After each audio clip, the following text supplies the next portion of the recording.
Hey everyone, what's going on? This is me, Son, and tonight I'm going to be talking about Norwegian Wood. So this is Norwegian Wood Part 2, Norwegian Wood and Greif. So I really wanted to go deep into what I think was obviously, I think in most people's opinions, the most critical point of Norwegian Wood, which would be when Naika kills herself. And, you know, our protagonist, Tabi, is in a state of really horrible grief, and how he deals with it, how Murakami expresses this through the novel at that point, and eloquently, by the way, and beautifully, I should say.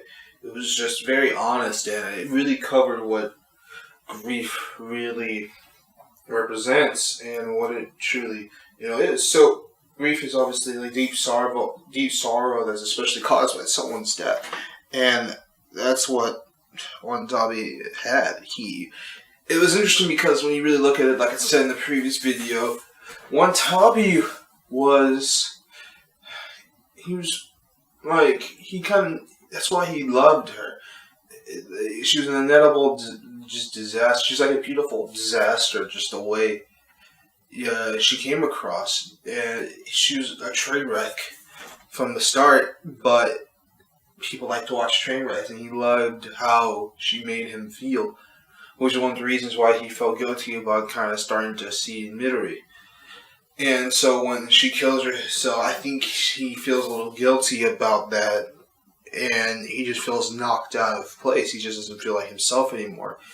He feels as though he's just indirectly caused someone he loves death. He loved her, and he felt that.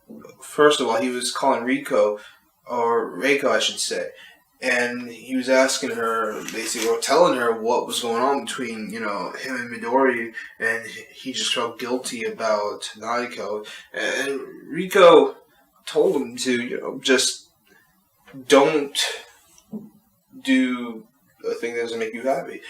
So go be with someone to be happy. He deserved to be happy.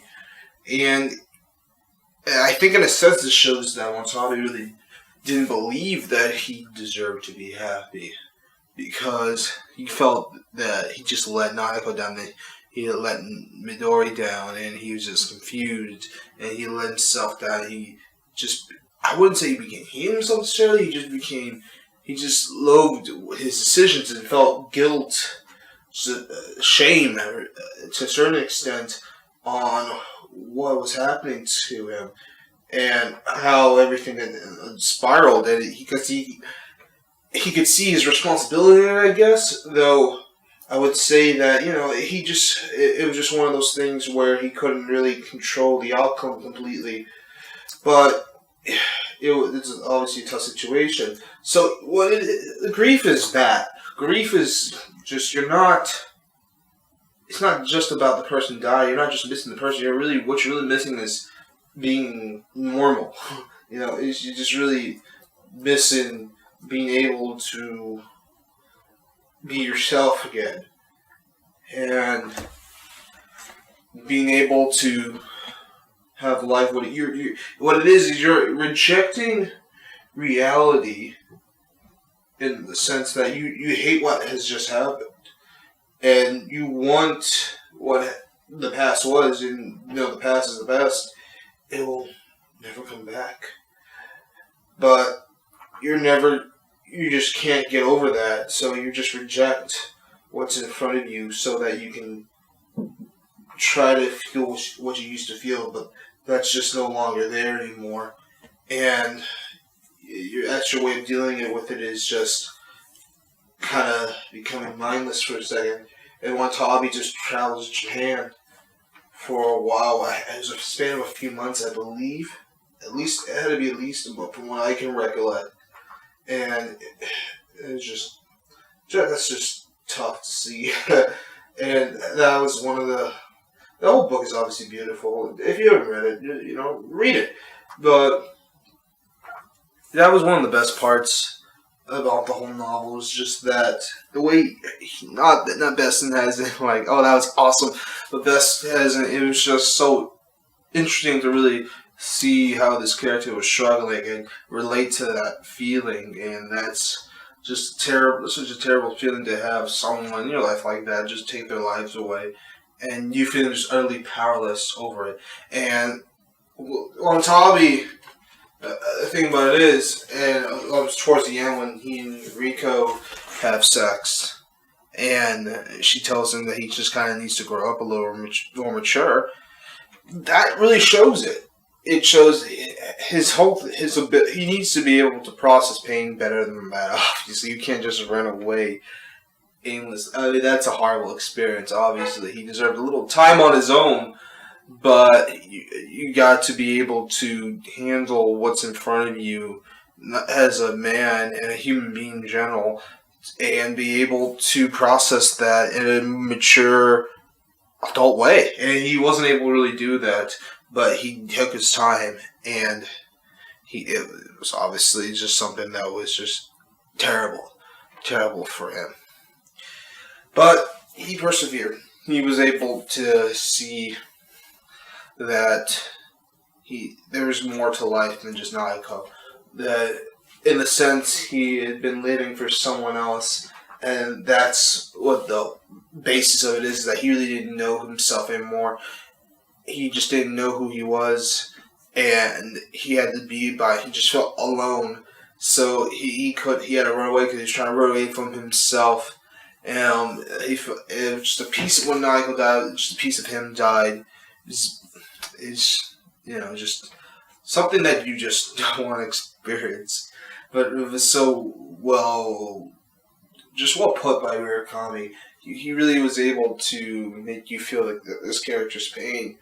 Because Watanabe was someone who, he wanted to do the right thing, but really he just wanted to have a life that he enjoyed. He just wanted to be happy in his life, and his love for Naoko, when it worked, he considered that a great happiness. But in reality, she really just brought him a horrible pain. That's really what she ended up being. Really, what she was even before her Debbie. She just kind of caused him pain, and he couldn't process what he was going to be able to do with that, or he couldn't see that it was something that wasn't necessarily the most positive relationship. And I think she's an interesting character, but this clearly wasn't the most positive relationship that one could have. Him and Midori, that's why Reiko said you deserve to be happy. Him and Midori were actually a positive relationship. Riku, with Naoko, she's in a mental hospital, so enough said. No offense, and it's not just like she's in there, in and out. She's in there before she commits suicide for a very long time, and it doesn't even look like she's going to get better. And the book really is a beautiful story about mental illness too. Like, it really goes deep into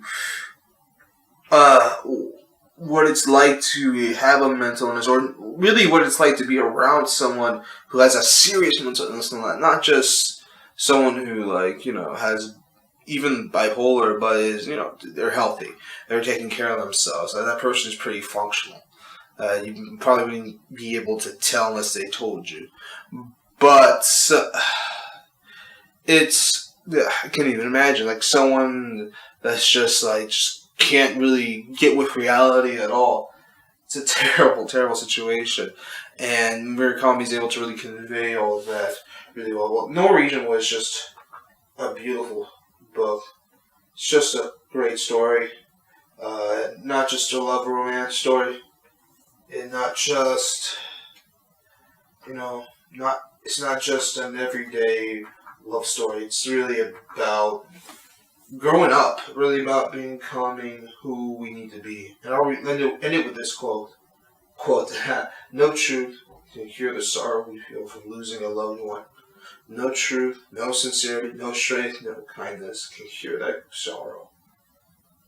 All we can do is see it through to the end and learn something from it. But what we learn will be no help in facing the next sorrow that comes to us without warning.